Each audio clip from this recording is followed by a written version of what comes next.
Well, hey, everybody. Good evening. Getting ready to record this week's Mike in the Midwest Patreon show. Where'd I put my soda? I lost it. Where did I put it? Huh. Must have left it upstairs. Oh, well. Here we go. Episode 272.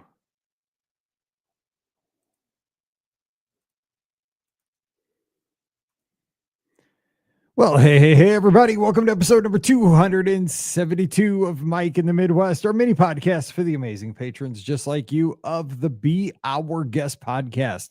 Of course, my name is Mike Rallman, host of the Be Our Guest podcast, which you can find at beourguestpodcast.com or wherever you download your favorite shows. We're there. We're even on iHeartRadio. We're on Spotify. We're on all the places, Apple Podcasts, Pocket Casts.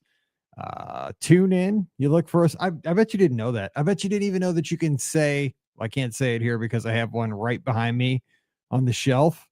But the Amazon device, if you say, hey, you know who, play the Be Our Guest podcast, she will. She'll play the most recent episode. So if you're brushing your teeth in the morning and you need something to listen to, hey, all of a sudden, Scott, Ricky, Pam, even me, we'll talk to you right there in the bathroom while you're brushing your teeth. Scary, I know. You don't have to press play. You don't have to do anything. You have to get your phone out. And it's an amazing world we live in. Who would have thought? So yes, you can use your Amazon device to do that as well. Because we have a dot in every room. I like they're so old. I think like 10 years ago on Prime Day, they had them for like 15 or $20, and like I bought one each year. Ours are so old, but they still work. Like we just put them in the bathrooms, and I have one in the storage room where the treadmill is. I have one in here. We've accumulated those little suckers over the years, and they just never stop working. So all I use them for is speakers. They play music. They're tied to my Apple music account, and anytime I need to play music, I just yell out to the ether and music plays. It's like we're the Jetsons. For those of you that are young, that was a cartoon that was set in the future. Um, but it's pretty amazing. And that's what we use them for. But they do play podcasts, and we're on there. So if you ever want to play us, just yell at it and tell it to play us. Then don't say play Mike. It won't. Or don't like say, hey, play Ricky, or yell at Ricky. You can yell at Ricky. I do frequently, but it won't do you any good. You got to say play the Be Our Guest podcast, and it should. If it doesn't, that's not me. That's between you and Jeff Bezos, but we'll see what happens there. But anyway, I hope you're having a great week. It is Friday night, November, what is today's date? 21st, 2025, unless you're listening to this one, in case you're listening to this one down the road, getting ready for Thanksgiving in about 6 days here in the States. And yeah, I'm doing this on a Friday night. It's kind of crazy because first Friday night where we don't have anything going on for the first time in forever, as Elsa might say, or Anna. I don't know. I think it was Anna that said that. Yeah, usually we're at football or some kind of sporting event, cheer.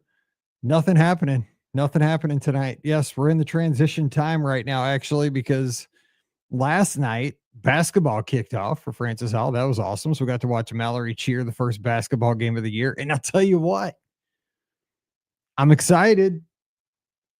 Basketball team looked good. The basketball team looks good this year. They won their first game 67-32.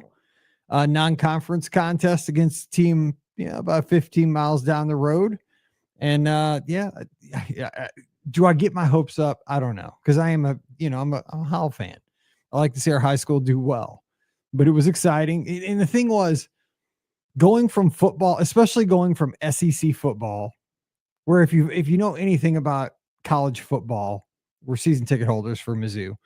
So when we go to a college football game, it's an epic commitment. It's an experience because we live about 2 hours from Mizzou. So when we have these home football games, which we have no more this year, all the home football games are over. We got 2 more away games and the season will end, and then we got a bowl game.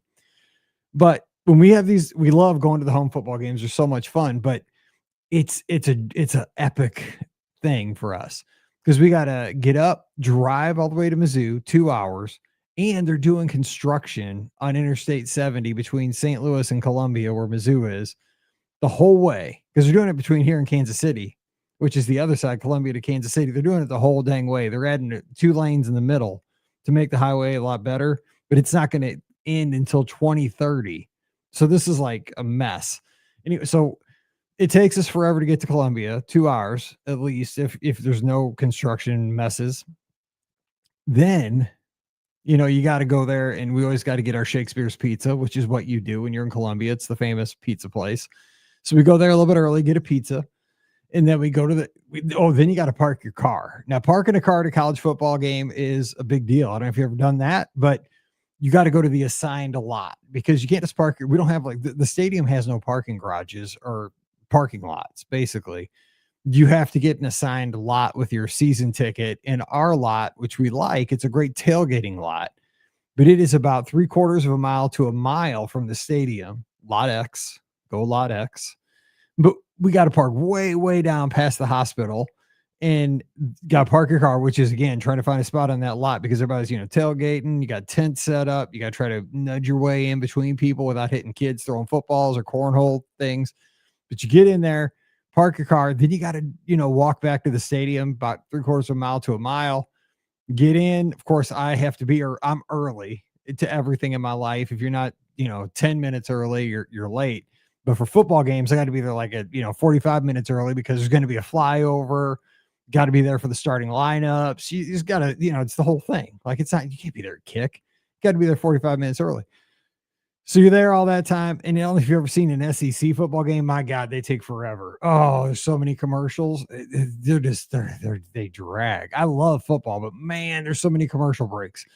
So that takes then it takes forever to get out of the stadium, because our seats are down low, and there's only like so many steps to get out. It takes like 20 minutes just to get out to the concourse.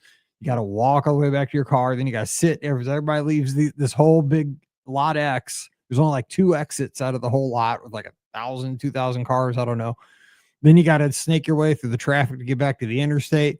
Then you get that 2-hour drive back to St. Louis with all the construction, which they stopped the traffic. They were doing construction after the night game last Saturday night. The game was a night game. It was a 7:00 game on a Saturday night. So we got on the interstate. I want to say we got on the interstate about 11 o'clock. Get about 10 miles east of Columbia towards St. Louis, and they're doing construction right there at like midnight. Like, dude, they're stopping the traffic. I mean, they're working on it on a Saturday night when there's a Mizzou game at like midnight. And I get it. They're working on the interstate 24/7 to get this done by 2030. But do they not know there's a Mizzou game on that Saturday? Like, this is there's only 7 or 8 home Mizzou games a year, right? Somebody has to see the calendar and say, you know what? There's a night game tonight. Let's not do construction for like 3 hours when half the state's going to be traveling between Columbia and St. Louis. And on the other half, like the people that are fans from Kansas City, would be going the other way. Like, how about we just, not have construction during this one night? How about we just, we do something else? I don't know. But no, we got like they stop the traffic because they're, moving girders and all this. I was like, oh, and you guys know me. I like to get up super early, get my runs in, get on the treadmill at like 4:30 in the morning. Dude, that did not happen Sunday. That was my only day this month I didn't exercise in the morning, and I was all off last Sunday. It was a mess because we didn't get home until 1:45. I mean, Mallory, she could not believe it. She couldn't believe it. Like, she said, you guys got home after me, like, because she has to be home by midnight. We rolled in at 1:45 or 1:30. She's like, I can't believe you and your mom stayed up till 1. I'm like, I didn't do it on purpose. Like, we got stuck in traffic on the highway because we're always like rolling in bed. We go to bed at like at 10 o'clock. Pam stays up on the couch or like in the chair until Mallory gets home at midnight. That's her curfew. And then when Mallory rolls in, she comes into bed. But yeah, Mallory's like, you guys stayed out till 1:30. I'm like, I didn't do it on purpose. It was a night game and the game took forever. Then we got stuck in traffic. We got stuck in the lot. Couldn't get out of the lot. Then we got stuck in traffic on 70 because of construction. So all that said, we've now made this, that was 10 minutes of nothing, but we've made this transition from football to high school basketball. Last night was the first high school basketball game. We go up there. Mallory's cheering. Kind of sad because this is their last high school basketball season, and this will be it because there's no cheer season after basketball. And but the basketball game goes so fast. We were saying all the cheer parents sitting together were like, "Oh my gosh, this game was over like in an hour. This is great."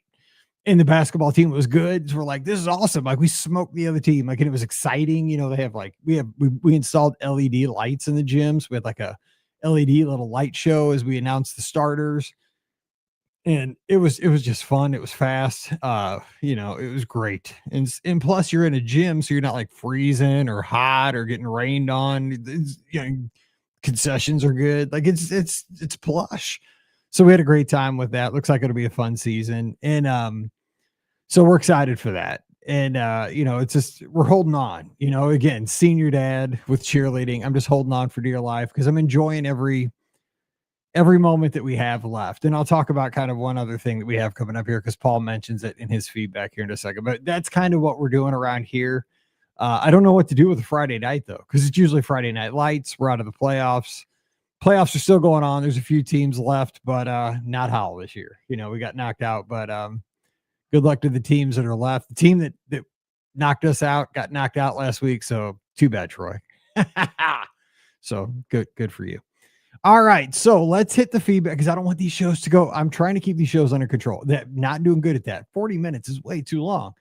These things need to be 20 minutes, 25 minutes. I apologize. I've done this for months too long because I tell these stories and I get sidetracked and I want to keep them shorter. So let's get to the feedback from last week. Last week, we talked about those little trinkets that come in those machines by the grocery stores with the football helmets, the bouncy balls, the keychains. They used to have Lucky Rabbit's feet in them.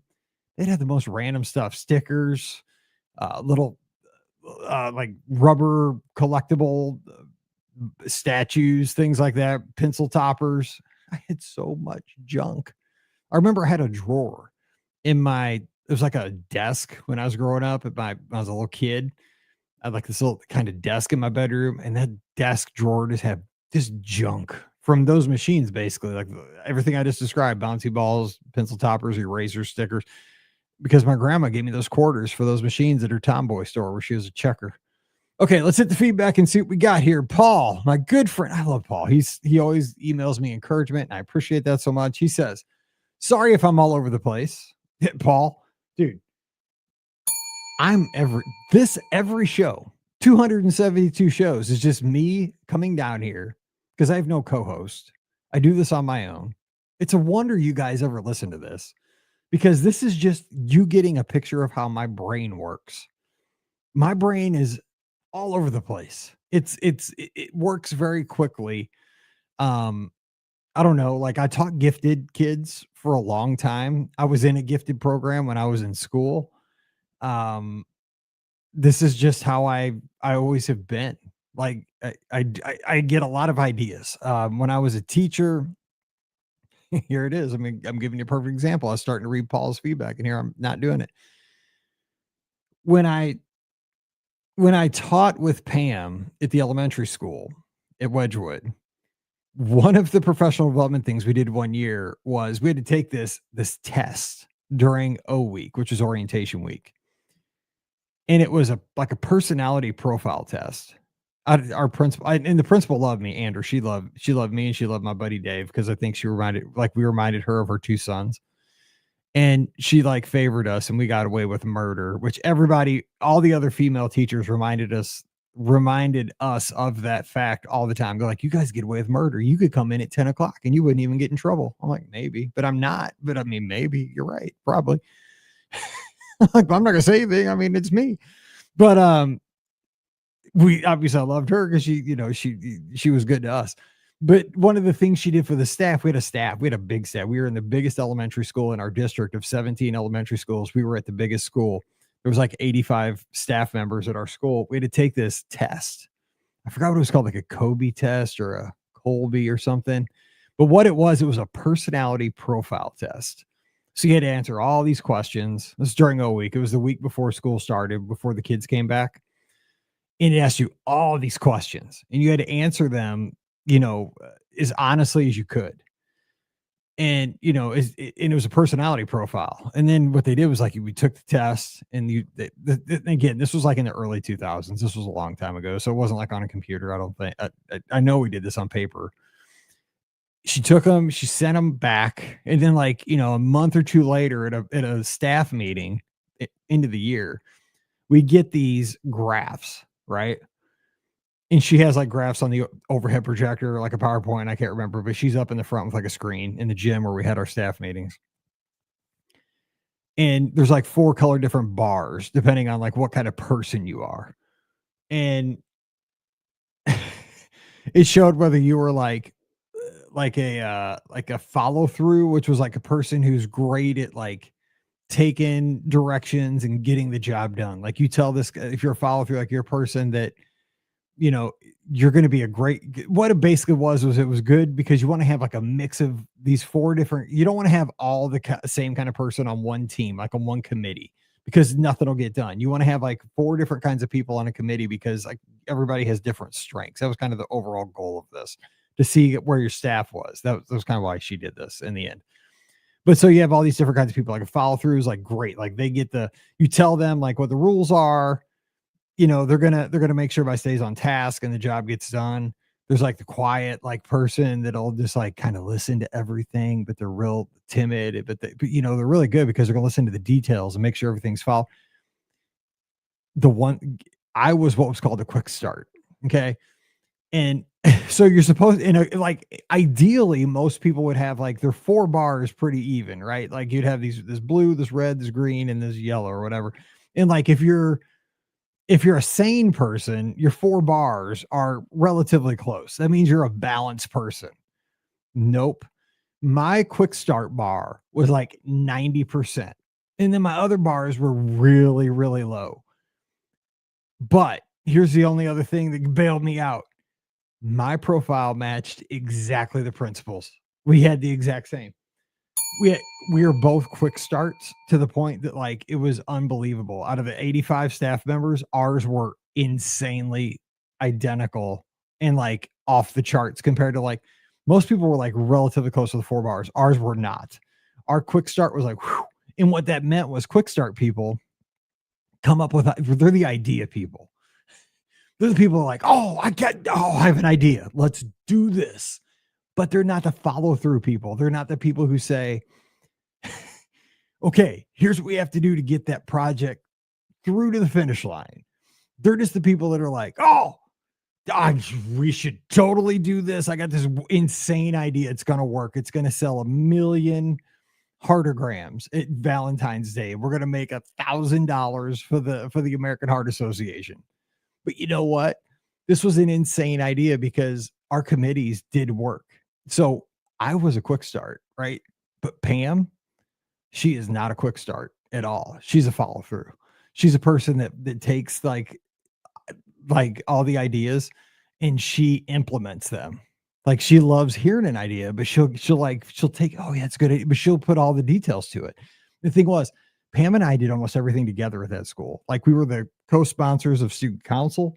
We ran student council together all the years we were there, and we did all kinds of stuff together. But we worked well together, not just because we ended up being husband and wife, but because we worked.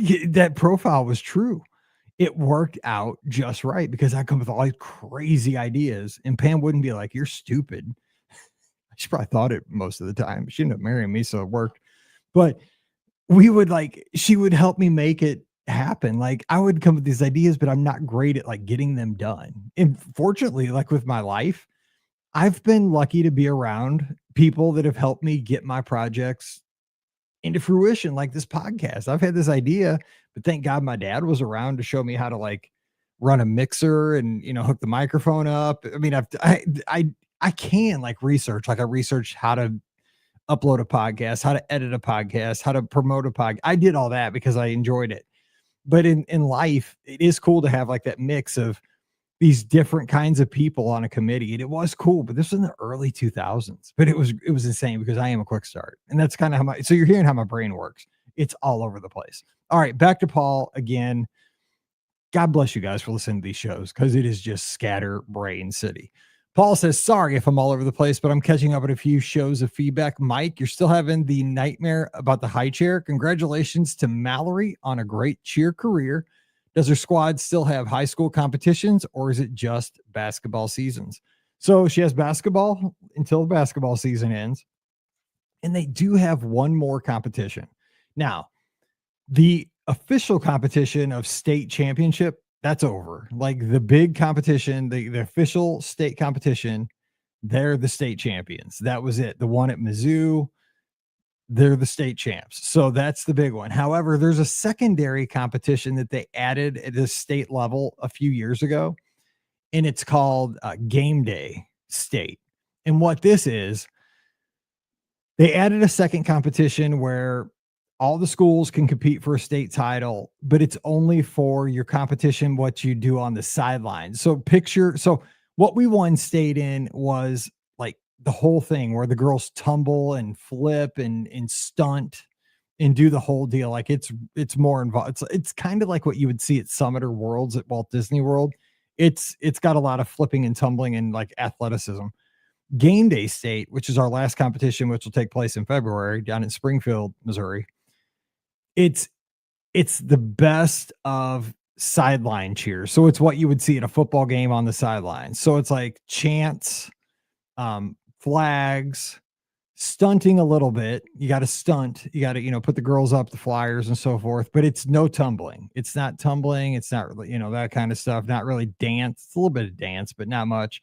But it's Game Day State. Now we came in second in that last year too. So we're going to try to win that. But the official sanctioned like state competition is what we won. So that was the big one. But we're going to, why not? We won the big one. Why not win the secondary one too? So that's kind of our goal in February. Now here's the trick.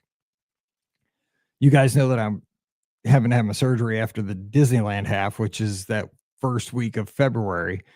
The competition in Springfield is February 14th. It's on Valentine's Day. So I'm trying to get all this done between there and February 14th to be able to ride in a car. That's a 4-hour drive from our house. So that's a tight window. So we're going to see how that all, because I haven't got the official date on that. So again, trying to figure all this stuff out. That'll be a long car ride, 4 hours, because it's all in one day, 4 hours down, competition, sitting in those chairs at Drury University, home of Bob Barker, by the way. And then driving home 4 hours. It's going to be uncomfortable after having intestinal surgery, but we'll see how it goes. Anyway, back to Paul. What great advice you gave her at the last football game, just to take it all in. Something comes along before your child's passion. It goes so fast and then it's gone. Rumor has it before your last baseball game in your playoffs, your dad's advice to you was when coach comes in to take you out, tell him you don't want to do that. The reliever will lose the game. Is that true? No, I didn't say that. I just knew I was a thinker and I knew that day was coming.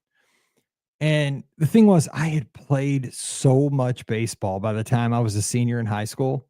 Looking back, I wish I didn't play so much, but I started playing Legion baseball as an 8th grader. I got called up to the team as an 8th grader, which was pretty much unprecedented. I tried out as an 8th grader as kind of a fluke. I was a tall left-handed pitcher.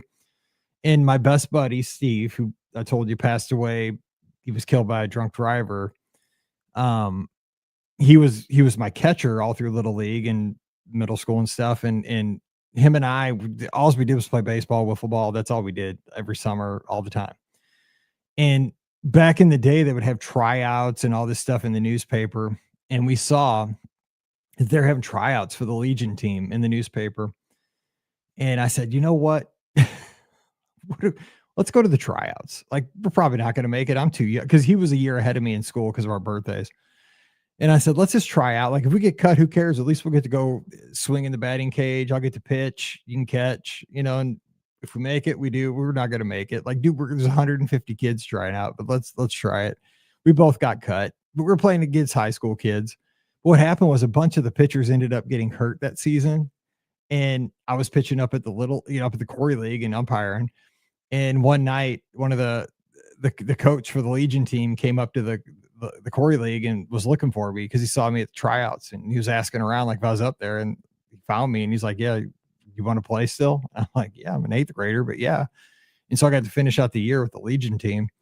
And so I got to play Legion in 8th, 9th, 10th, 11th, and 12th grade. So the thing was, by my senior year, I had played so much ball that it wasn't as special as I think I should have been looking back, because I played Legion 5 years. I played high school baseball 4 years, varsity 3 years.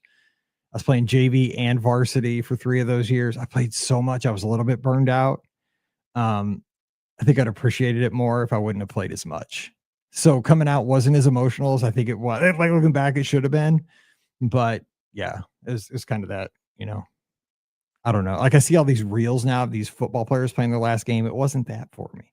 It's sad looking back now, but that day it wasn't as emotional as I thought. Because the thing was, I was probably going to a Legion game 2 days later, because as soon as high school ended, you had to play Legion, and our Legion season lasted 65 to 70 games.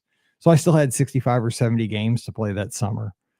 So it's crazy. Anyway, continuing for Paul. For my son, it was basketball. His last game was a state playoff game. They lost, and after handshakes, he didn't want to leave the court. He was disgusted. He stayed after to take a few shots. Then, deflated, he missed his last one and walked off the court into the locker room door. I videoed the whole thing. Sometimes I still watch it, and it makes me a little sad. I also made a senior year highlight video for him set to one shining moment. That makes me happy. I like that. That one shining moment is a nice touch for a basketball montage. Now I think I'm caught up to this all-important show. Thank you so much for sharing with us what you're going through. We're all here for you, your second family. As Pam said so wisely, this is fixable. You will survive. That song from Gloria Gaynor playing in my head. Here's to next summer when you'll look back and chuckle a little bit about how taken back you were by this hurdle when it's all in your rearview mirror. We love you, brother. Paul. Thank you, Paul. Yeah, let's do that. And hey to Aubrey down in South Carolina. Hot Dog Man checking in.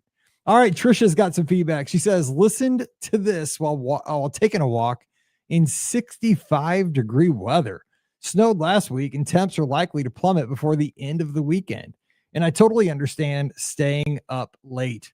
The only time I'm okay with doing this is on vacation. With training, I'm up at 4 a.m. daily, so early nights are a must. I can't complain about rope dropping at Disney, because I take a break from my workout routine and sleep in until about 6 a.m. We have a ton of holiday traditions. Make red velvet cutout cookies. Oh, that sounds so good. Cutting down a tree, not my favorite. All that sap. And until recently, daily elf on the shelf antics. I'll post a couple in the Discord. With kiddo's birthday less than 2 weeks before Christmas, trying to plan a party where people are able to attend is nearly impossible. So I started taking family trips instead, including to St. Louis, Detroit, and Orlando, which we are revisiting again this year. I hear you, because Mallory's birthday is January 2nd. It's tough when your kids' birthdays are around Christmas. And finally, I'm so sorry for the diagnosis, but I'm glad you're getting it taken care of. Don't hesitate to reach out to us if you need to help stockpile episodes. We know it's important to you not to miss one. You have a huge support system that's rooting for you, Trisha. Yeah, I'm going to start probably stockpiling the episodes in December. So stay ready, because we might do some trip reports and all that. And yes, Audrey, we're running in Disney in January and Disneyland in the end of January. Yes. All right. So if you have feedback about this show or any show, you know where to do it. Patreon.com/Be Our Guest Podcast. All right. The main topic of today's show, not going to be super long again, because I've already gone super long. It says it's going to go 20 minutes. It's already past that. I was thinking about, in this season of Thanksgiving, we're all thankful for kind of the big things, right? Family, obviously. That's the biggest thing. A house over your head. It is raining outside my house right now. It's like 47 degrees. It's nasty out. We just came in from dinner. And those are the things we're always going to be thankful for, the big things. But as I was walking on the treadmill this afternoon, I was thinking about the random things that I'm thankful for that might surprise you. That I want to tell you, and this is kind of weird. So the other night, let me tell you a story, something that I think would surprise you. Just a couple things. And I'm going to challenge you to find some weird things that you might be thankful for in your life this week. So the other night we're watching the basketball game that Paige's team, right? UIC, University of Illinois Chicago, where she's the director of basketball operations. We always watch.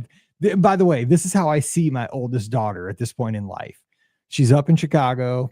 We never see her once basketball starts, except for Christmas. By the way, we just that's another thing. I bought her plane ticket so she can come home for Christmas this afternoon. I was so excited to do that. She's like, I think I found plane tickets. I was like, yes. And usually she comes home for like 2 days. But when she showed me the possible flight, she said, could anybody pick me up from the airport on these two, take me or pick me up and take me back to the airport? And one of them said December 20th. And the other one said December 26th. I was like, that's a 6-day spread. I was like, she's going to be home for 6 days. I was like, yes, we can totally pick you up from the airport, even though it was 9:45 at night to pick her up and then to take her back to the airport like really early in the morning on the 26th. I'm like, absolutely. Absolutely. And then so she's like, okay, cool. I'm gonna buy those flights as soon as I get paid. So I was like, dude, how much are the tickets? So I sent her the money right away because I didn't want her to miss out. Like you don't understand. Like, and it wasn't much. Like, seriously, the flights, she's flying from Chicago and it's one person. And the thing is, until you have a kid that you miss and you hardly ever get to see, you do anything. Like, but last year she came home for only like 3 days. And when I saw it was like 6 days, I'm like, dude, I'm buying those tickets so that she's locked in, so that she gets to hang out with her sister for 6 days. We get to see her for 6 days. She gets to be with her mom for 6 days. We get to be a family under one roof for 6 days in December. Like, I'm looking forward to that already. Like, I cannot wait. But anyway, getting back to the story. We're watching her basketball game. It was UIC against Wisconsin. Now that was a special game for us because Wisconsin is now coached by Coach Pinchton. Now Coach Pinchton used to be the coach at Mizzou, where Paige coached as a grad assistant with Coach Pinchton, and the head coach at UIC that Paige works with was an assistant coach for Coach Pinchton. So both the head coach at UIC and Paige both came from Mizzou under the head coach, who's now at Wisconsin. So it was like this big family reunion thing. Wisconsin's head coach used to be the boss of both the head coach at UIC and Paige. So they were playing against each other in this game. So and by the way, Wisconsin smoked them because Wisconsin's a Big Ten team and they're in the Valley. Anyway, so we're watching it, and like Paige is super good friends with Coach Pinchton's family, the coach for Wisconsin. Like, Coach Pinchton has a son who has Down syndrome, and Paige always was over at their house and is so good with her son. Like, whenever she would need somebody to stay with him, Paige would go over and stay with him and still visits with him to this day. He would FaceTime myself, Mallory. We'd always talk to I don't want to say his name, but we would get to talk to him all the time. He's just the coolest kid in the world. And Coach Pinchton for Wisconsin is a wonderful, wonderful coach, but a better person. And we're glad to see her having success up at Wisconsin. But her son and Paige are just like, they're tight. And so anyway, I'm making this story super long, but we're watching the game, right? And so I'm sitting in my chair, Pam and I are just kind of going back and forth watching the game. It's not going great for UIC. Well, it started off well. They're winning the first quarter. Then they got smoked in the second quarter. But then the in-game trivia question comes on. You know how they always do like a trivia question during a football game or a basketball game? Well, it comes on. And the question says something like, who besides Coach Bracey, which is the UIC coach, was on staff at Mizzou with Coach Pinchton from 2019 to 2022? So Pam and I are sitting there next to each other. And this is on ESPN Plus. Like, we're watching, this is how we have ESPN Plus because that's how we see the games. So we look at each other and we're like, is the answer to the trivia question Paige?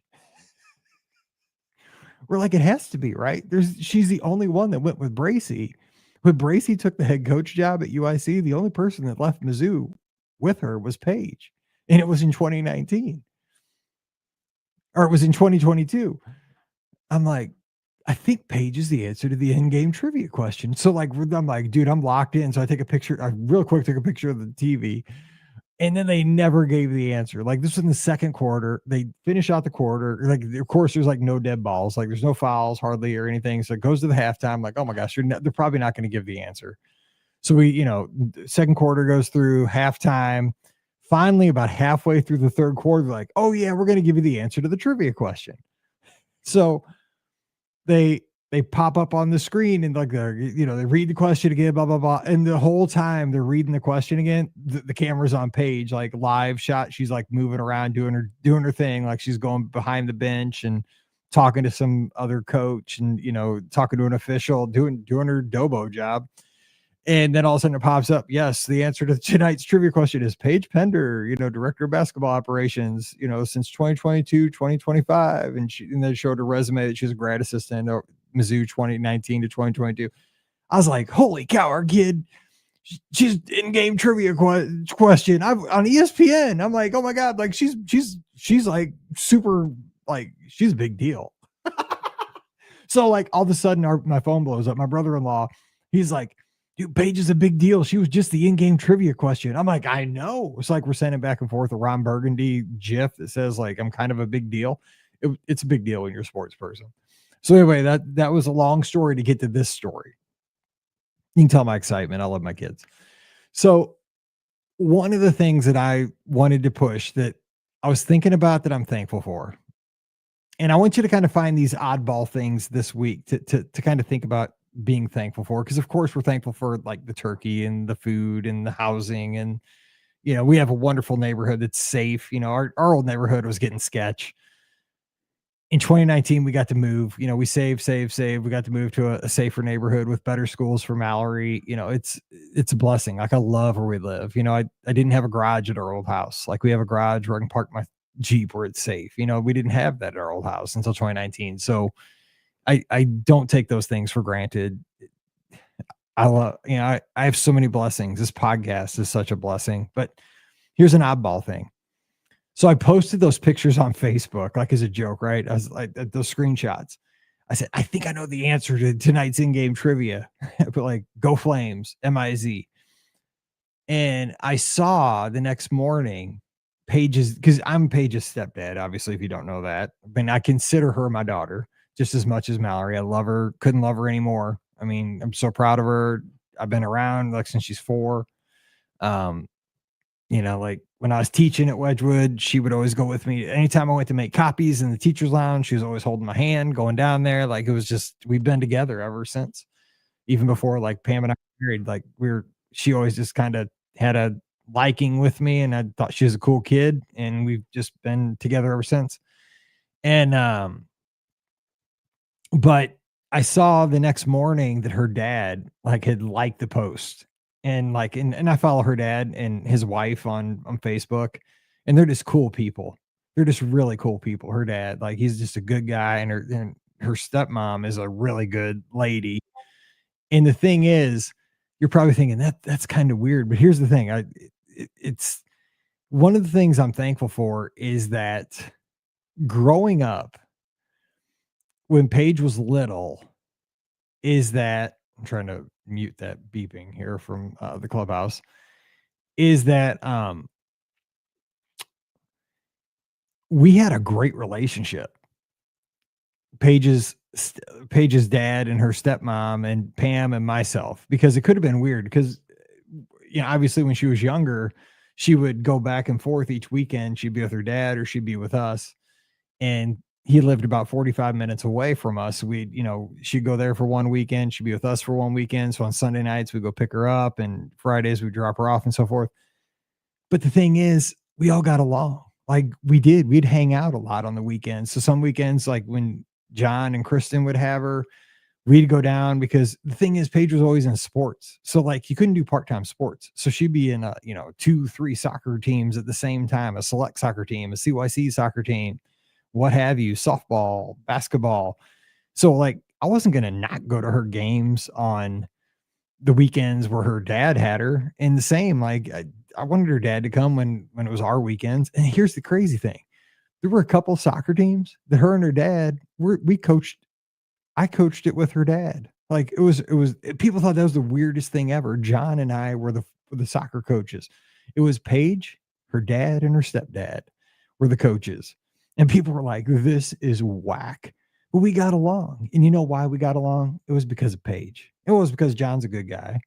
I mean, Pam and John had their history, right? But we all became adults. And I think it was Kristen was super nice, like his wife, and Pam is super nice. And we were just all adults. And the bottom line was what was best for Paige. And I look back on that and I'm so thankful because I see, I've worked in education, right? And you see the dynamics of families and you see good families and you see how the success of kids just oozes out of them. It's because they have these support systems in place that a lot of kids don't have. And that's such an advantage. And you wish, man, if some of these other kids had that kind of a support system at home, they would flourish. They would flourish too, but they just don't have that. But it can go so many different ways. But the thing was, like, I'm so lucky that we had that kind of a relationship, and we still do. Like I'm so glad when I get to post something about Paige and John and Kristen like it. Like, it makes me happy that we're all still friends because there's no reason to have animosity. Like, they're happy, like they are married. They have, like Paige has a brother and he's happy, and like they have a happy family. We have a happy family. Like, I'm so happy that I got to marry Pam. Like, she's the perfect person for me. Like, I couldn't have had a better, like, she's my dream person. Like, she's my best friend. Like, I got so lucky. And, I know he feels that same way about Kristen. Like, everything worked out exactly how it should. And like, when I look back at things, I think you just have to be thankful for kind of how things went, because it could have been so much different if you look back at it. Like, it could have been every other weekend was filled with stress and animosity. And that would have been for us as the parents, but it would have been so stressful for Paige. Like, was she going to get to her soccer game? What was it going to be like every other weekend? You're going to miss your game. You're going to miss your practices. It was never that way. We wanted her to succeed. And then for us, as a secondary thing, we all sat together and watched her play basketball, soccer, futsal, softball. We coached it together and we had some of the greatest times. So I just wanted to share that because I bet you think that is the most weird thing ever. Because people thought that growing up, like when Paige was growing up, like those soccer teams that we coached together because they needed coaches. When Paige's dad and stepdad were the coaches together, people at first were just like, this is weird. We didn't care. It was for Paige. It was for the kids. It was awesome. And we got along. John's a cool dude. Like, it's fine. Like, you know what? Like, it was a different time. It's, you grow up and you move on. We got what we wanted. I got the perfect wife. He got his wife, and it was great. And, so I don't know, like, if you had situations like that where if you look back, man, things just worked out. Like, it just works out and you just got to be thankful for it. I am so thankful that everything worked out the way it did. So I just wanted to share that with you. I'm honest. I try to give you good stories here. I try to give you your $5 a month worth, and I'm hoping that was. So we'll be back again next week. And there's your little daily dose of craziness from Mike's brain. So until we talk again, hope you guys have a great weekend. You guys get ready for Thanksgiving. Stay safe, stay healthy, and we'll see you real soon.